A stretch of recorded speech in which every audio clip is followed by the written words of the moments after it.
In today's video, I'm gonna explain to you the basics of color science, also called colorimetry. So this video is gonna really be useful if you're unsure on how to mix the colors, which color fits you better, etc, etc. So if you want to know more about color science, just keep watching. So there is several kind of colors. First one is the primary color. As you might all know, there is blue, yellow and red. That's the primary colors, that's the color with which every other color is made.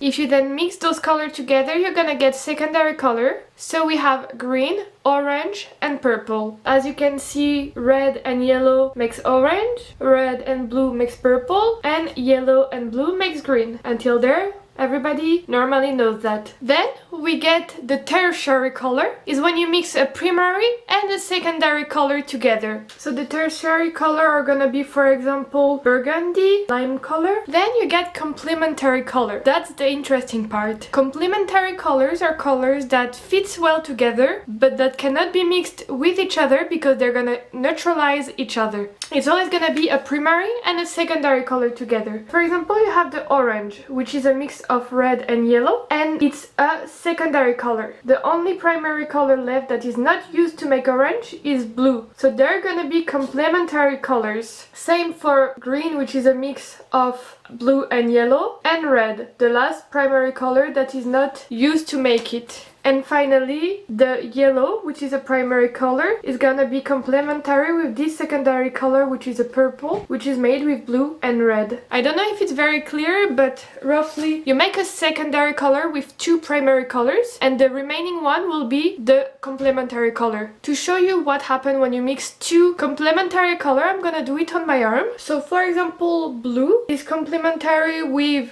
orange. Yes, you got it right. Next to each other, you see that together they're making each other pop, but if you mix them, you're gonna see that in the middle, if you see, it's just like a dirty gray. It's not even a proper color. So that's what it does when you mix two colors together. Those complementary colors are useful for several reasons. First of all, it's very useful when you want to conceal something on your face. For example, if you have redness, you're gonna put green on it to neutralize it because it's a complementary color. If you have blue dark circles, you're gonna put like an orange concealer on top. If you have more purple dark circle, you're gonna put yellow concealer. And so like that, you're gonna be able to conceal better your insecurities, let's say. Also, it's really useful when you want to make your eye pop. For example, if you have blue eyes, if you check your chromatic circle, blue, the complementary color is orange. So the color that is gonna make your eye pop even more is the orange. Of course, you can use any colors you want on your makeup, but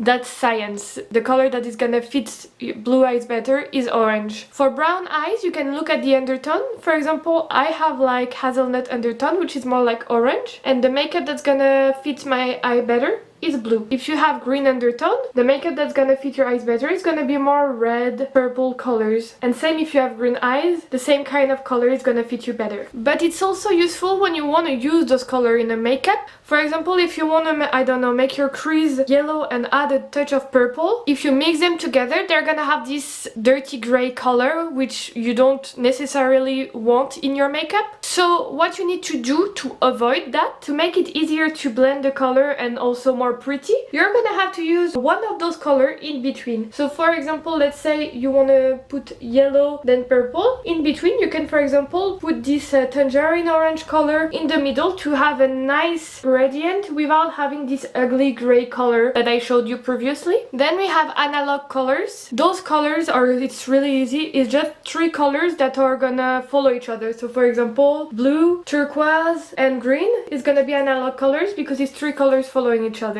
Then you have warm and cold colors. Basically, from this lime to red, it's warm colors, and from this burgundy to green, it's gonna be cold colors. Of course, all those colors are not always warm, and all those colors are not always cold. It's a bit more complicated than that. For example, you can have a purple that is gonna be either cold or either warm. That depending on how much red you're gonna have in your purple. If you have a purple full of red more than blue, it's gonna be a warm color. If you have it with more blue, it's gonna be a cold color. And that is called undertone. It's useful to know about undertone because you're gonna be able to make the makeup fit your skin even better. For example, white people have two kinds of undertone on their skin. They have yellow and pink. Warm colors are gonna fit better on people with yellow undertone, and cold colors are gonna fit better on people with pink undertone. Of course, you can use warm tonality on a pink skin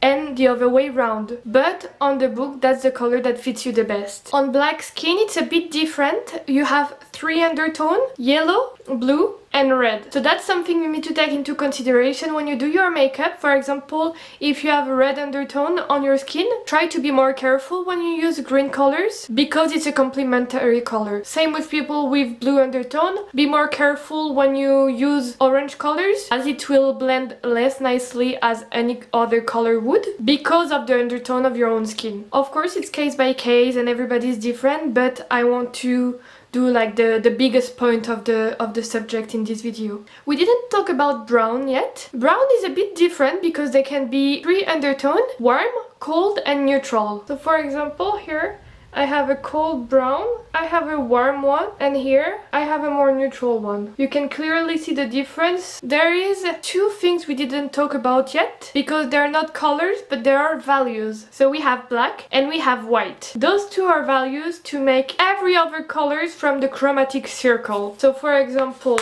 you will be able to mix white with red to make pink. You will be able to mix black with green to make a khaki, and like that you'll be able to have all the colors in your chromatic circle. So let's say I use my palette and I want a pink but I don't have it. I will just need to take my brush, take the red and put more or less white depending on how pink I want it. And like that I'll be able to get the pink I want rather than a red. Then if I want more of a peach color, following our chromatic circle, I will have to add a bit of orange. And like that I'll be able to get all the colors that I want in my life. That's really useful because with one palette and the primary colors plus black and white, you're able to make pretty much every color that you want. All the intensity of one color, from for example very light pink to very dark red, is gonna be called monochrome, obviously. So you'd be able to make a monochrome makeup of red, for example, from the lighter pink to black, and have just three colors to make it: white, black, and red. You don't need to have every single intensity of red to make your monochrome makeup. I tried to give you as much information as I could in a short time, so I hope it was quite clear for you guys. I hope you've learned something new today. I hope you liked this video, and if there's anything else you'd like to know about makeup, let me know in the comments, and I'd be more than happy to help you at my level. So if you liked this video, just give it a thumbs up. Thank you so much for watching. Bye bye!